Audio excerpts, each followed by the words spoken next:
नमस्कार साथियों, जैसा कि आप सभी को पता है कि हमारे कम्युनिटी हेल्थ ऑफिसर सभी के सभी तैयार हैं एक नए संघर्ष के लिए। सभी को पता है कि एक बड़ा आंदोलन होने जा रहा है और पिछले ही सप्ताह हमने बुधवार को एक पैदल यात्रा करके सरकार को संदेश भी दिया था और गणेश जी के नाम ज्ञापन भी सौंपा था और एक आंदोलन की शुरुआत हमने की थी और हमने कहा था कि गदर मचेगा, गदर आंदोलन होगा। ऐसा मजबूत आंदोलन हम करेंगे कि राजस्थान सरकार को हमारे सामने झुकना ही पड़ेगा। ऐसे में हमारा जो 18 तारीख का स्वास्थ्य भवन का घेराव है वो होने जा रहा है कल। तो सभी साथियों से मैं ये कहना चाहता हूं कि आप मजबूती से, पूरे जुनून के साथ, पूरे जोश और होश के साथ सरकार को जगाने और अपने मस्तिष्क गिनाने, अपनी ताकत बताने जरूर आए, क्योंकि साथियों जो ये आंदोलन हो रहा है ये हम आपके लिए नहीं, ये मान लीजिए कि जनता के लिए भी हो रहा है। क्योंकि जनता के स्वास्थ्य को अगर देखा जाए तो पहली कड़ी कम्युनिटी हेल्थ ऑफिसर है, जिसके माध्यम से जनता का जो है स्वास्थ्य की देखरेख होती है, लोगों के लिए अच्छे हेल्थ सिस्टम का जो है उपलब्ध कराना होता है। ऐसे में साथियों मैं आपसे कहना चाहता हूं कि सभी साथी लोग आए। सबसे बड़ी बात जो कई साथी लोगों ने कहा कि सर आपने वीडियो नहीं डाला, तो मैंने बताया, साफ साफ बताया साथियों कि भाई ठीक है, पहले वीडियो डालते हैं तो सरकार भी सक्रिय होती है, विभाग भी सक्रिय होता है, आपके खिलाफ एक्शन लेने का भी प्रयास करता है। तो ऐसे में हम चाहते थे कि आंदोलन सफल हो, एक बार ही आओ, लेकिन अपनी मजबूती इतनी मजबूती से दिखा के जाओ, अपने मस्तिष्क इतने गिना के जाओ, अपने सिर इतने गिना के जाओ सरकार को, कि सरकार को भी पता चले कि वास्तव में आंदोलन हो रहा है। और आपको पता है हमें बार बार ये छोटी मोटी करने की जरूरत नहीं पड़ती। अधिकारी हमारा काम फेस से क्यों करते हैं? क्योंकि एक मजबूत पैरवी हम हमेशा से करते आए हैं और आंदोलन होता है तो असली वाला आंदोलन होता है, ऐसे वाले नहीं होते कि 20-50 भर्तियां ले ली और 10-20, 100-50 लोग इकट्ठे कर लिए। ऐसा कभी नहीं होता है। युवाओं को भ्रमित करने का कभी भी हमने काम नहीं किया। सभी को पता है कि जो वाला वो आज तक करके दिखाया है। शुरू से लेके हर चीज में संघर्ष आपने देखा है। ईमानदारी से मैंने सीएचओ को अपना परिवार मानते हुए और अपने, जैसे कि मैंने साफ बोल रखा है कि सीएचओ को मैंने गोद ले रखा है, तो गोद ले रखा है बड़े भाई के रूप में। और आप सभी साथियों से मैं विश्वास दिलाना चाहता हूं कि हमारा आंदोलन होगा और हमारी मांगे भी पूरी होंगी। और 18 तारीख को सभी को आना है, सुबह 11 बजे स्वास्थ्य भवन पहुंचना है। साथियों हमारी मांगे क्या क्या रहेंगी उसको भी मैं आप सभी के सामने बता देता हूं। साथियों फर्स्ट मांग हमारी ये रहेगी कि जो लेटर जारी हो रहे हैं उन लेटर्स को एक बार के लिए रोका जाए।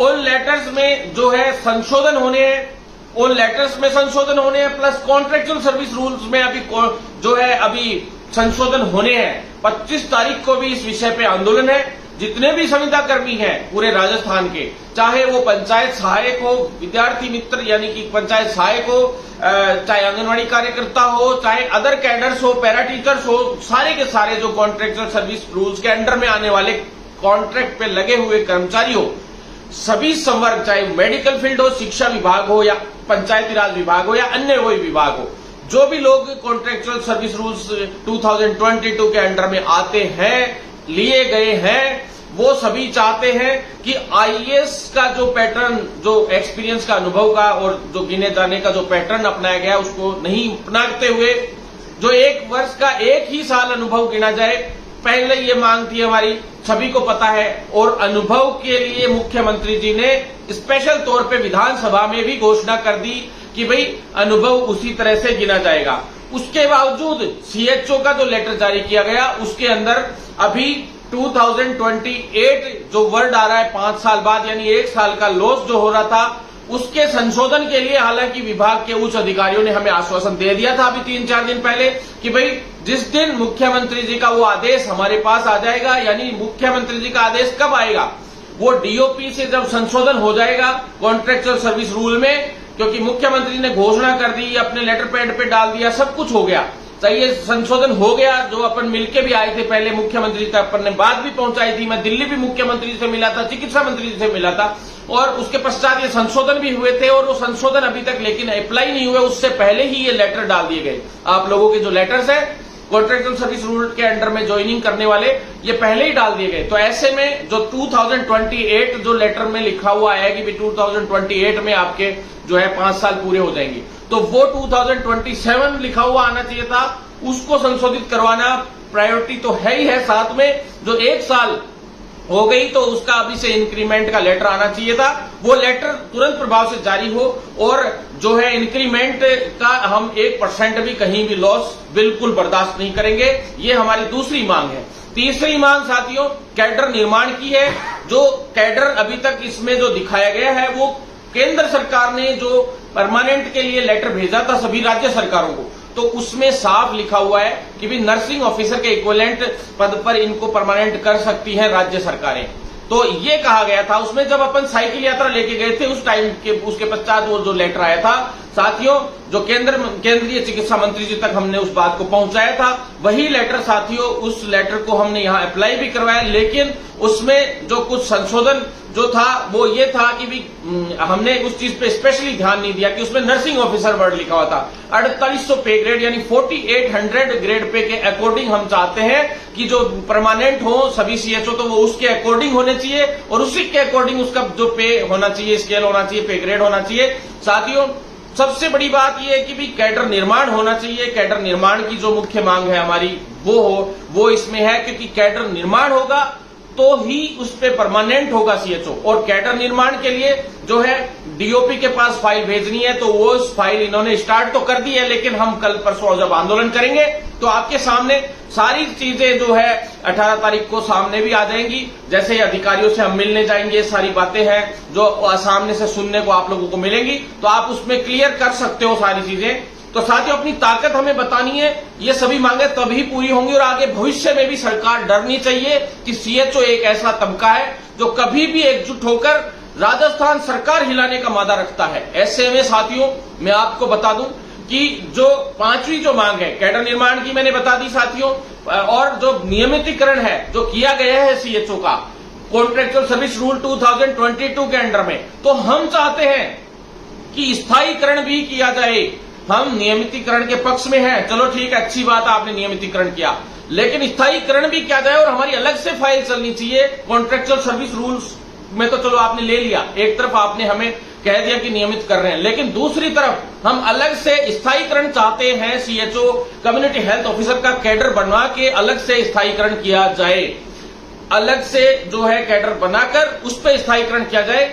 हम संविदा जो कॉन्ट्रेक्चुअल सर्विस रूल 2022 है उसमें जो नियमितीकरण किया गया है उससे पूरी तरह से संतोषप्रद नहीं है, हम उससे संतुष्ट नहीं हैं। तो ऐसे में सरकार तुरंत प्रभाव से एक्शन लेते हुए कैडर निर्माण करके अलग से और स्थायीकरण यानी स्थायी पोस्ट के ऊपर स्थायीकरण करे, ना कि संविदा की पोस्ट पे नियमितीकरण करे। नियमितीकरण हो चुका है हमारा, ये मान आप लोगों के पास लेटर भी आ गए। हालांकि उस नियमितीकरण में कुछ संशोधन है जो मैंने आपको क्लियर बता दिए हैं। उसमें एक संशोधन और है, वो साथियों ये है कि 5 साल बाद जो है अनुबंध का टर्मिनेशन हो जाएगा, यानी अनुबंध समाप्ति हो जाएगी, एक वर्ड लिखा हुआ है। तो साथियों उससे डरने की जरूरत नहीं है, लेकिन फिर भी उस लाइन को जो विभाग है वो तुरंत प्रभाव से हटाए।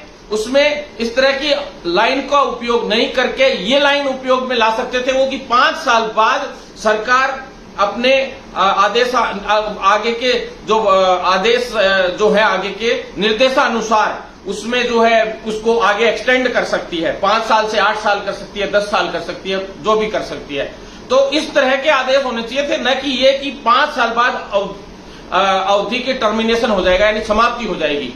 तो ऐसे में जो है लेटर को सही तरीके से इन्होंने नहीं लिखा, उसमें क्लियर स्थिति नहीं लिखी, जिसकी वजह से हमारे सारे सीएचओ भ्रमित हैं और वो भ्रमित जो है उनका बिल्कुल माइंड क्लियर करके आपको भेजना पड़ेगा 18 तारीख को, क्योंकि अगर नहीं भेजते हो तो हम जब तक नहीं उठेंगे जब तक हमारा पूरा का पूरा जो है काम नहीं कर दे राजस्थान सरकार और चिकित्सा विभाग का एनएचएम डिपार्टमेंट। हम इन सभी मांगों के लिए मुख्यमंत्री जी के सीएमओ में भी मिलने का प्रयास करेंगे। सेकंड, हम चीफ सेक्रेटरी जो है राजस्थान सरकार जो उषा शर्मा जी हैं उनसे भी मिलने का है। तो इसके अलावा डॉक्टर पृथ्वी जी से और एनएचएम एमडी से, इन दोनों में से एक से हमें मिलवाएंगे। साथ में हमारा प्रयास रहेगा कि पीडी साहब से भी मिले और सभी से मिलकर इस विषय से पूरा तरह से उनको अवगत कराएं और हमारी मांगें पूरी की जाएं। साथियों, इसके अलावा जो सबसे बड़ी मांग है, ये तो चलो पूरा कॉन्ट्रैक्चुअल सर्विस रूल और परमानेंट से रिलेटेड पूरी मांग रह गई जो लाइन वाइज मैंने आपको बताई, लेकिन अब दूसरी जो मुख्य मांग है वो है इंसेंटिव मर्ज का, कि जब तक हम परमानेंट नहीं हो जाते, एक भ्रष्टाचार का बड़ा कारण है इंसेंटिव। इंसेंटिव के अंदर कुछ ऐसे लोग हैं जो कई ब्लॉक्स में जो शोषण किया जाता है, कई जिलों में शोषण किया जाता है। वो ये है कि भी जब जो उनका इंसेंटिव है 15,000, उसमें जो इंसेंटिव के लिए पूरा नहीं करने दिए जाते इंडिकेटर्स कैसे पूरे नहीं किए जाते, कुछ अधिकारी जानबूझकर इधर उधर आनंद फानंद में ड्यूटियां लगाते हैं, जिसकी वजह से इंडिकेटर्स सीएचओ पूरा नहीं कर पाता। इससे बड़े स्तर पे शोषण होता है। 8-8, 9-9 बजे तक ड्यूटियां होती है और उसके बावजूद उनको इंडिकेटर्स पूरा नहीं करने की वजह से लास्ट में उनको इंसेंटिव नहीं मिल पाता। किसी का 5,000 ही रह जाता है, किसी का 7,000 ही दिया जाता है, जबकि कुछ जिलों में अदर कार्य करवाए गए। 8 महीने बाद गाइडलाइन जारी की गई। गाइडलाइन भी तब जारी की गई जब हमने आंदोलन किया। इंडक्शन ट्रेनिंग 9 से 10वें महीने बाद चालू हुई। तो ऐसे में राजस्थान सरकार और चिकित्सा विभाग के एनएचएम विभाग, हमारे उस विभाग को हमने स्पष्ट शब्दों में कहा था कि पुराना हमारा इंसेंटिव पूरा दिया जाए। आपने विश्वास दिलाया था एमडी साहब कि हम पूरा देंगे इंसेंटिव, लेकिन नहीं दिया गया। ऐसे में जो राजस्थान में जितने भी ब्लॉक्स और जिले थे, उनके अंदर जबरदस्ती सीएचओज के साथ शोषण किया गया। आपने कोविड-19 वर्ड का यूज किया, उस यूज को ढंग से सीएमएचओज ने प्रेजेंट नहीं किया, या वहां के जो उच्च अधिकारी है उन्होंने सही से उसको का क्रियान्वयन नहीं किया, जिसकी वजह से उनको जो है 5-5, 7-7 हजार जो है इंसेंटिव मिला और उनके साथ बड़ा शोषण हुआ, उनके साथ विश्वासघात हुआ। क्योंकि उनकी ड्यूटियां तो जब तक 8-9 महीने नहीं थे, तो आपने वैक्सीनेशन से लेके केवाईसी से लेके सब जगह पे ऐसी कोई जगह नहीं छोड़ी जहां पे आपने ड्यूटी नहीं लगाई हो। जो एएनएम का काम हो वो एएनएम का काम भी आपने करवाया, आशा तक का काम आपने सीएचओ से करवाया। तो क्यों नहीं देंगे आप, क्यों नहीं देंगे आप पूरा इंसेंटिव? आपको 15,000 इंसेंटिव देना चाहिए और वो हमारा हक है, अधिकार है, हम लेकर रहेंगे। और इस चीज को सारे जो शोषण है, जो बीच में भ्रष्टाचार है, जब ये इंडिकेटर्स की उल्टी सीधी ड्यूटियां लगा के और आप जबरदस्ती में जो कई अधिकारी हैं स्थानीय जिलों में, वो जानबूझ के इधर उधर ड्यूटियां लगाते हैं, इंडिकेटर्स पूरे नहीं कर पाते सीएचओ इस वजह से। और फिर जब इंसेंटिव लेने की बारी आती है, तो कहा जाता है कई जगह पे कि भाई हमें बीच में इतने पैसे दोगे तो हम जो है आपको इंसेंटिव पूरा देंगे। तो ऐसे में ये एक भ्रष्टाचार की बड़ी नींव है। ऐसे में इस भ्रष्टाचार को खत्म करने के लिए इंसेंटिव प्लस जो पेमेंट है, जो 25,000 रुपए है, उसको आप मर्ज कीजिए। साथ में जो 18,900 जो मूल वेतन प्लस 6100 जो अतिरिक्त पारिश्रमिक आपने रखा है, दोनों को आपने अलग अलग करके दिखा रखा है। इनकी जो इंक्रीमेंट की जो स्थिति है वो अब तक पूरी तरह से क्लियर नहीं है। हालांकि आपने बताया है कि आपको 18,900 पे अलग इंक्रीमेंट मिलेगा, 6100 रुपए पे अलग इंक्रीमेंट मिलेगा। हालांकि हरियाणा जो सरकार है उसने भी सेम इसी प्रोसीजर से परमानेंट किया है। और हमने आपसे मांग की थी परमानेंट की उस समय से कि हरियाणा सरकार की तर्ज पे आप परमानेंट कीजिए। और आपने सभी कॉन्ट्रेक्चुअल सर्विस के रूल्स के अंडर में जो रूल्स जो बनाए हैं वो भी उन्हीं सरकारों की तर्ज पे बनाए हैं। हम मानते हैं इस बात को, लेकिन उनके भी कुछ चीजें हैं जो हमारे से अलग है और हमसे अच्छी है। तो उन चीज को भी आप वहां से कंसीव कीजिए और आप उनको लेते हुए, उन सभी सिस्टमों को लेते हुए हमारे राजस्थान के संविदाकर्मी और खास हमारे सारे सीएचओज को वो लाभ आप दीजिए, जिससे हम मानेंगे कि आपने वास्तव में जो है दूसरी सरकारों को पीछे छोड़ा है। क्योंकि सभी को पता है कि अदर स्टेट्स में परमानेंट किया गया है। तो ऐसे में जो अदर स्टेट्स में जो परमानेंट किया गया है, तो जिस तरीके से परमानेंट किया गया हमने सारे खोल के देख लिए सारे। हालांकि हरियाणा सरकार का ही था उसमें मेनली तो जो परमानेंट करने का तरीका था, कुछ पंजाब में भी किया गया, लेकिन वहां भी सीएचओ को अभी क्लियर स्थिति से परमानेंट नहीं किया गया। कहीं और जो है जैसे उड़ीसा में भी कहा गया है कि हमने परमानेंट कर दिया, लेकिन अभी तक उसके कोई रूल्स अभी सामने ढंग से आए नहीं है। ऐसे में जो भी स्टेट्स के आपके पास परमानेंट के प्रूफ हो, मेरे जितने साथी इस वीडियो को सुन रहे हैं, वो उन स्टेट्स के परमानेंट के जो प्रूफ हैं वो मेरे को उपलब्ध कराएं, जिससे मैं राजस्थान सरकार को उपलब्ध करा सकूं। दूसरी चीज, जो 6 साल के अंदर अंदर परमानेंट करने के लिए केंद्र सरकार से हम उस वक्त गाइडलाइन बनवा के लाए थे, वो गाइडलाइन हमने राजस्थान सरकार को सौंपी है और पुनः इसको वापस सौंपेंगे, जिससे उसके अनुरूप 6 साल बाद तो कम से कम परमानेंट करने की गाइडलाइन हो। तो कॉन्ट्रेक्चुअल सर्विस रूल में जो संशोधन करवाना है 9, 18, 27 यानी 9 साल बाद परमानेंट की बात है, तो वो 25 तारीख वाले आंदोलन में भी वो बात रख रखी है, क्योंकि वो सभी संविदा कर्मियों का एक कॉमन आंदोलन है। और ऐसे में वो बात हम परसों कल आंदोलन में भी रखेंगे, 18 तारीख के आंदोलन में भी रखेंगे, यानी 9, 18, 27 की बजाय 6, 12, 18 इस तरीके से रखा जाए, वो ज्यादा सही रहेगा कम से कम, क्योंकि 5 साल आप हमसे बोर्ड पेपर भरवा रहे हैं, तो हम भी आपको ये गारंटी चाहते हैं, हमारे फ्यूचर की श्योरिटी चाहते हैं कि 5 साल बाद हमें कोई हटाए नहीं। ऐसे में आप हमें ये 5 साल वर्ड हटा के, वो अवधि वाला वर्ड हटा के आप नया लेटर जारी करें और सभी साथियों को दोबारा से लेटर जारी किया जाए। साथ में तब तक सभी साथी लोग कोई भी ये जो लेटर आए हैं उनको चलो जिला स्तर पे अगर किसी ने ज्वाइन कर भी लिया तो कोई बात नहीं, लेकिन हम ब्लॉक स्तर पे अभी ज्वाइन नहीं करेंगे। ऐसे में सभी साथियों से मैं कहना चाहता हूं कि कोई भी अभी ज्वाइन नहीं करे, हमारा आंदोलन हो जाता है। अपने आंदोलन के पश्चात जो भी निष्कर्ष निकलेगा अपन वही डिसीजन करेंगे और डिसीजन करके जो भी बातें होंगी वो अपन डिस्कस करके आगे की रणनीति भी तैयार करेंगे। तो ऐसे में साथियों, जो अपनी नेक्स्ट मांग है वो इंसेंटिव मर्ज करने की, प्लस जो 6 साल बाद 5 साल बाद परमानेंट के हिसाब से हम कर रहे हैं, हमें 9 साल बाद नहीं, हमें 5 से 6 साल बाद परमानेंट होना है। साथियों, साथ में जो इसके अंदर जो मेन इश्यूज थे, बहुत सारे इश्यूज हैं सीएचओ के, हमारे सभी साथियों के, लेकिन मुख्य इश्यूज है उनमें यही जो 2 इश्यूज थे, परमानेंट वाला, कैडर निर्माण वाला, साथ में जो आपको पता है कि भी इंसेंटिव मर्ज कराने वाला। जैसे बिहार में 32+8 किया गया है, तो राजस्थान सरकार भी जो मैंने अभी इंसेंटिव का भ्रष्टाचार रोकने के लिए जो तरीका बताया उसमें साफ साफ आपको 35,000 + 5,000 इनको करना चाहिए। साथ में योगा सेशन का जो पैसा अभी रोका गया है वो प्लस योगा सेशन की जो क्लासेस का काम भी इन्हीं को दे दिया जाए, जिससे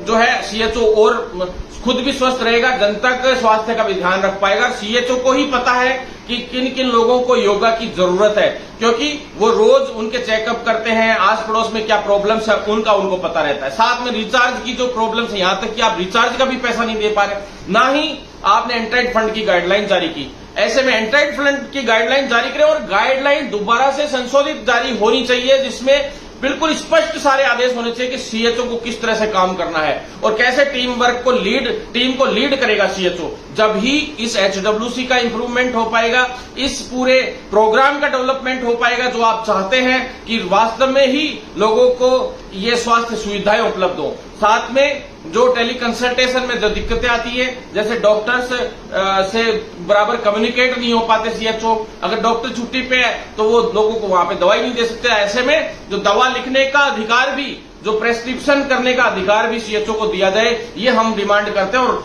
आप नहीं कर सकते, आपने विश्वास दिलाया था, हम आपका अभी 3 दिन पहले जब एमडी साहब से हम मिले थे तो इंसेंटिव के वक्त हमने मुद्दा उठाया था, सांबर ब्लॉक के और सांगनेर ब्लॉक के सभी सीएचओ जो आए थे उस दिन, तो उस दिन हमें आपने एमडी साहब स्पष्ट कहा था कि मैं भारत सरकार को इस बारे में लेटर बना के भेज दूंगा, आप लोग वहां से करवा लाओ, क्योंकि वो भारत सरकार का काम है। तो आप चलो ठीक है, आप मर्ज करने का 35 + 5,000 मर्ज करने का लेटर भारत सरकार को भेज दीजिए, क्योंकि कई सीएचओ आपके यहां से छोड़ के चले गए हैं, ये आपको पता है। और वो सीएचओ को छोड़ के जाने की मेन रीजन यही रही कि उनकी सैलरी में जो इस तरह से 25,000 मूल वेतन था और साथ में इंसेंटिव के अंदर गड़बड़ियां होती थी, तो उसकी वजह से वो लोग संतुष्ट नहीं थे और वो नौकरी से जो उनको हर कहीं पे आपने ड्यूटियां लगाई तो वो छोड़ के चले गए। ऐसे में मैं आपको कहना चाहता हूं कि आप तुरंत प्रभाव से सीएचओ के उद्धार के लिए आप सोचेंगे तो ऑटोमेटिक जो हेल्थ सिस्टम है पूरा का पूरा एसडब्ल्यूसी वाला, वो पूरा का पूरा ऑटोमेटिक इंप्रूव होगा।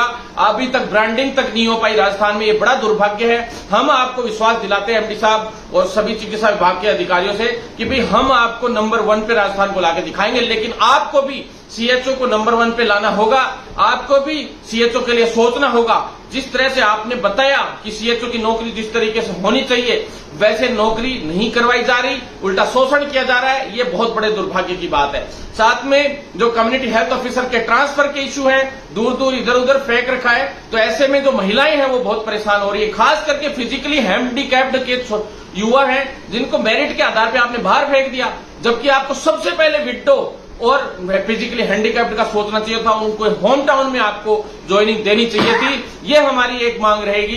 साथ में जिन साथियों का इंसेंटिव पीएससी सीएचसी पे ड्यूटी होने की वजह से या हेड ऑफिस पे यानी सीएमएच ऑफिस पे होने की वजह से जो इंसेंटिव रुके हुए हैं या अदर कोई रीजन से इंसेंटिव रुका हुआ है, उनकी सैलरी रुकी हुई है, उनकी तुरंत प्रभाव से सैलरी और इंसेंटिव दिया जाए। उनका काफी समय से आपने मंत्री जी ने ट्रांसफर कर दिया इधर से उधर। भैया जब आप ट्रांसफर करने का हिम्मत रखते हो मंत्री जी, तो आप उनको उनकी तनख्वाह और इंसेंटिव देने का भी हिम्मत रखना चाहिए और आपको उनकी समस्या का तुरंत प्रभाव से समाधान करना चाहिए। रही बात नेक्स्ट जो मांग की, तो मैं आपको बता दूं ट्रेनिंग फंड लगभग युवाओं का आ चुका है, लेकिन आज भी 1036 युवा कब से ट्रेनिंग फंड का इंतजार कर रहे हैं। और दूसरा वेटिंग वाले साथी लोग जिनका ट्रेनिंग फंड में भारत सरकार से करवा के लाए हुए मुझे आज 1 साल से ऊपर हो गई, जब उनको आपने इसी शर्त पे वेटिंग निकालने का आपने मुझे आश्वासन दिया था कि आप ट्रेनिंग फंड ला दो, इन लोगों का हम ट्रेनिंग पे भेज देंगे इनको, अगर भारत सरकार हमें ट्रेनिंग नहीं देती है तो हम ये पद अगली भर्ती में जोड़ेंगे। तो ऐसे में जो वेटिंग वाले साथी हैं उनका मैंने आपको ट्रेनिंग फंड करवा के लाके दिया, आपने यहां से फाइल चलाई, मैंने वहां से क्लियर करवाई भारत सरकार से जाके और हम लेके आए और फिर आपने उनको ट्रेनिंग वेटिंग का सारा जो क्लियर करवाया। हम तो भारत सरकार तक जाके और वेटिंग वालों का ट्रेनिंग फंड आज तक भी नहीं मिला। हम लोग इतनी मेहनत करके वो फंड लाए, आपने अब तक उनको फंड नहीं दिया। ट्रेनिंग फंड आज भी अटका पड़ा है उन युवा साथियों का। साथ में 4 महीने हो गए, उनको चौथा महीना है, उनको अब तक सैलरी नहीं मिली है और क्या घर खर्च ऐसे ही चलता है। हालांकि राजस्थान पहला ऐसा स्टेट है जहां पे शुरुआत से ही सैलरी और इंसेंटिव तीसरे चौथे महीने से स्टार्ट हो गया था। सीसीएच कंप्लीट वाले साथियों को भी हमने शुरू से ही पूरा 40-40 हजार जिस तरीके से दिलवाया था, जब तक उनकी गाइडलाइन प्रॉपर तरीके से जारी नहीं हुई और कोविड में ड्यूटी उनकी भी रही थी, उनको पूरा 40,000 हमने दिलवाया था। वैसे ही पूरा नवंबर तक का पूरा 40,000 इंसेंटिव समेत आप पूरा का पूरा जारी करेंगे, तभी पूरा हो पाएगा। साथ में अब जो अलग से जितने भी साथी लोग हैं उनमें छोटी मोटी प्रॉब्लम्स है कई जगह पे, जैसे मैटरनिटी लीव की जो 9 गर्ल्स के लिए अभी रोक दिया गया था, ज्वाइनिंग के हिसाब से रोका गया था, कई परेशानियां आई मैटरनिटी लीव वाली भी, तो वो भी समस्याओं पे चर्चा करेंगे हम और जो है विभाग के सामने और उच्च अधिकारियों के सामने बातें रखेंगे। ऐसे में साथियों हालांकि सभी समस्याओं के लिए इन्होंने ट्रेनिंग फंड का तो लगभग 11 कॉलेज का आना था, लेकिन वो 11 कॉलेज का जो इश्यू है वो जो है आरयूएचएस में इसलिए अटक गया क्योंकि आपको पता है कि 14 तारीख का 13 तारीख का लगातार कॉन्वोकेशन का जो कार्यक्रम था, आरयूएचएस पूरी 7 दिन लगातार उसी में बिजी थी और उसके अब खत्म होते ही जो है लगातार छुट्टियां आ गई 3 दिन की और कल मंडे को या ट्यूसडे तक 100% जो है 11 कॉलेजों का तो आ जाएगा और जो अदर कॉलेजेस रह जाएंगी 8 कॉलेजेस एक रह जाएंगी उसके बाद और 19 कॉलेजेस ऐसे जिनके आपस में झगड़े चले, उनमें से भी अगले वीक जो है ट्रेनिंग फंड का इन्होंने गारंटी दी थी। अगर मंगलवार तक पेमेंट नहीं आता यानी 18 तारीख को पेमेंट आने की बात है तो हम लोग वहीं बैठे जब तक नहीं हटेंगे जब तक उन साथियों का ट्रेनिंग फंड नहीं आ जाएगा। ऐसे में साथियों आप लोग साथ बनाए रखेंगे, 100% इस लड़ाई को आगे बढ़ाएंगे। बहुत हो गया, बिल्कुल बर्दाश्त नहीं किया जाएगा। सभी साथियों को पहले 17, 18 और 21 3 डेट डाली गई थी, लेकिन मैंने सभी से जो है एक जो अपन ने जूम मीटिंग रखी थी, सभी को ध्यान है, उस जूम मीटिंग के बाद ये फैसला किया गया था कि भाई ठीक है 17 और 21 के बीच की तारीख है 18। ऐसे में 18 तारीख को हम आंदोलन रख लेते हैं। पहले 19 का भी प्रयास था क्योंकि चांस था कि एमडी साहब का कुछ ने ये खबर दी थी कि 17 तारीख को दिल्ली जा रहे हैं, तो ऐसे में अगर दिल्ली रहते भी 17 को तो 18 को तो वो मौजूद मिलेंगे या दोपहर तक आ जाएंगे, शाम तक भी आ जाएंगे, तो भी 18 को हम बैठे हैं और हम और उच्च अधिकारी जो है एमडी साहब, पृथ्वी जी और chief secretary madam Usha Sharma ji और सीएमओ के उच्च अधिकारियों से सभी से हम मुलाकात करेंगे। साथ में चिकित्सा मंत्री जी से भी हम मुलाकात करेंगे इस मैटर में, जिससे क्या है हमारी समस्या का समाधान किया जा सके और सभी साथी लोग ज्यादा से ज्यादा स्वास्थ्य भवन पहुंचे। स्वास्थ्य भवन के सामने जो पार्क है उसमें सभी लोग इकट्ठे होंगे। जो भी व्यवस्थाएं हैं वो वहां की जितने भी ब्लॉक के पदाधिकारी हैं और जिलाध्यक्ष हैं, जिला पदाधिकारी हैं, वो सारे के सारे पूरी तरह से टीम वर्क करते हुए अपने अपने एरिया के जो साथी लोग हैं, सीएचओ है, उनकी जिम्मेदारी संभालेंगे। साथ में साथियों प्रदेश स्तरीय के हिसाब से यहाँ पे हमने काफी कुछ सेटअप कर रखा है और उन्हीं को यहाँ पे आने के बाद जो है जिम्मेदारियां दी जाएंगी। और साथियों आपसे निवेदन है कि एक प्रोफेशनल आंदोलन ये लगना चाहिए, ये नहीं कि जैसे अलवर में जैसे 1-2 भाई लोगों ने थोड़ी सी अव्यवस्था कर दी थी हल्की से इस तरीके की भाई गलत तरीके की एक्टिविटीज की। तो ऐसे में साथियों आपसे मैं निवेदन करना चाहता हूं कि किसी भी तरह की कोई गलत गतिविधि, कोई भी नशा करके या कोई गड़बड़ी करने का प्रयास कोई भी ना करे, क्योंकि ऐसे लोगों का भी जाब्ता हम तैयार रखेंगे। अगर गलत तरीके से कोई एक्टिविटी होती है या कोई गलत दुर्भावना से इस आंदोलन को आप बिगाड़ेंगे तो खुद का आंदोलन है ये आपका। और मैं आपसे कह रहा हूं कि मैं 1 मिनट में वहां से चला जाऊंगा।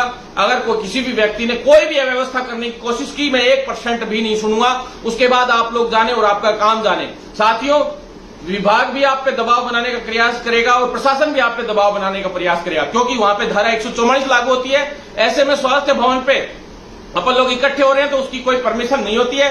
ना तो स्वास्थ्य भवन पे आज तक कोई परमिशन मिली है, ना कोई और बात। स्वास्थ्य भवन पे जो भी आंदोलन हुआ है विदाउट परमिशन होता है, वो हमारा विभाग है। हम वहां पे जाने के लिए पूरी तरह से कटिबद्ध हैं, क्योंकि साथियों हमारा काम वहीं से होगा। ऐसे तो डेमोबाजी तो कहीं भी हो जाती है, लेकिन आज तक मैंने स्वास्थ्य भवन के अलावा कभी भी प्रदर्शन नहीं किया। लेकिन हमारा प्रदर्शन हमेशा शांतिपूर्वक रहा, तौर तरीके से रहा, इसलिए पुलिस ने भी हमें इतना परेशान नहीं किया। लेकिन कोई अव्यवस्था करेगा तो उसके खिलाफ भी हम शिकायत देंगे और ऐसे लोगों के साथ खिलाफ भी कार्रवाई करवाएंगे। और साफ शब्दों में कह देता हूं, पूरा अनुशासनात्मक कार्यक्रम होना चाहिए।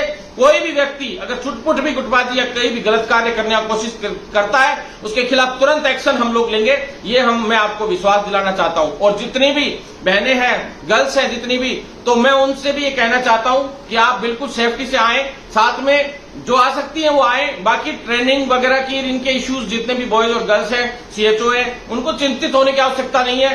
ट्रेनिंग में जो भी लोग आए वो स्पेशली अपने वहां सीएल लगा के आए, अपनी छुट्टी के एप्लीकेशन जरूर दे के आए, क्योंकि साथियों आप लोग कहीं भी गलत साबित नहीं होने चाहिए। छुट्टी लेना आपका अधिकार है।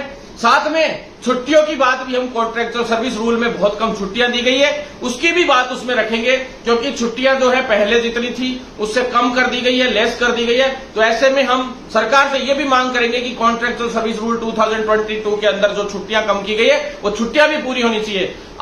आप लोगों को इसमें ज्यादातर को जो है, आपने अभी तक कॉन्ट्रैक्चुअल सर्विस रूल 2022 नहीं पढ़ा है, जिसकी वजह से आप भ्रमित हो, आप लोगों तक ये बातें नहीं पहुंची हैं। लेकिन साथियों, हमारा आंदोलन स्थायीकरण तक जारी रहेगा। इंसेंटिव पूरा जब तक मर्ज नहीं हो जाएगा 25,000 प्लस इंसेंटिव, तब तक जारी रहेगा। और राजस्थान सरकार कान खोल के सुन ले, हमारे आंदोलन ऐसा कोई वीक नहीं है जिसमें आंदोलन नहीं हुए हो। और हम ये एक तरीके से चेतावनी भरा आंदोलन करेंगे। जो हमारी मूल समस्याएं हैं, जो कॉन्ट्रैक्ट सर्विस रूल से जुड़ी हुई और इंसेंटिव मर्ज करने से रिलेटेड, इससे रिलेटेड अगर पॉजिटिव हमें कदम उठते हुए नहीं मिल रहे हैं, कोई भी दिक्कत आती, तो हम परमानेंट भी वहां बैठने की हिम्मत रखते हैं। और साथ में हमारी मांगे जो पूरी होंगी तो हमारी उन मांगों से रिलेटेड कुछ ना कुछ लेटर जरूर चलने चाहिए, जिससे तभी हम आश्वस्त हो पाएंगे। और भारत सरकार को भी मैं ये कहना चाहता हूं कि यहां से भेजे हुए लेटर्स के ऊपर भी आपकी प्रतिक्रिया जल्द से जल्द आनी चाहिए, अन्यथा आपके खिलाफ भी हम आंदोलन कर सकते हैं। तो ऐसे में सभी सीएचओ तैयार रहे। यहां से काम होने के बाद हमें हो सकता है दिल्ली भी कूच करना पड़े। तो साथियों, साथ बनाए रखें, 100% लड़ेंगे, 100% जीतेंगे। सत्यमेव जयते के साथ इस आंदोलन को आगे बढ़ाना है। और लेट वीडियो डालने का सिर्फ यही कारण था कि ये प्रशासन और विभाग तक ये मेरा वीडियो पहुंचता है, तो ऐसे में वो लोग सतर्क होते हैं और फिर हमें आंदोलन करने से रोकने का प्रयास करते हैं। तो ऐसे में आंदोलन डाउन नहीं हो, इसके लिए मैंने थोड़ा सा विलंब से वीडियो डाला है। लेकिन आप लोग तैयारी रखें, मुझे पता है सभी ने तैयारी कर रखी है। सभी साथी लोग ज्यादा से ज्यादा अपनी हिम्मत और ताकत और जोश और जुनून दिखाएंगे तो 100% हमारी हर एक मांग पूरी होगी। एक नए इनकलाब के साथ आपका भाई भरत बेनीवाल इतना ही कहना चाहता है कि अब रण होगा, और रण भी बहुत भीषण होगा और सत्य की जीत होगी। अगर हमारे इरादे नेक हैं, हमारे इरादे फौलादी हैं, तो हम जीतेंगे और 100% जीतेंगे। धन्यवाद साथियों।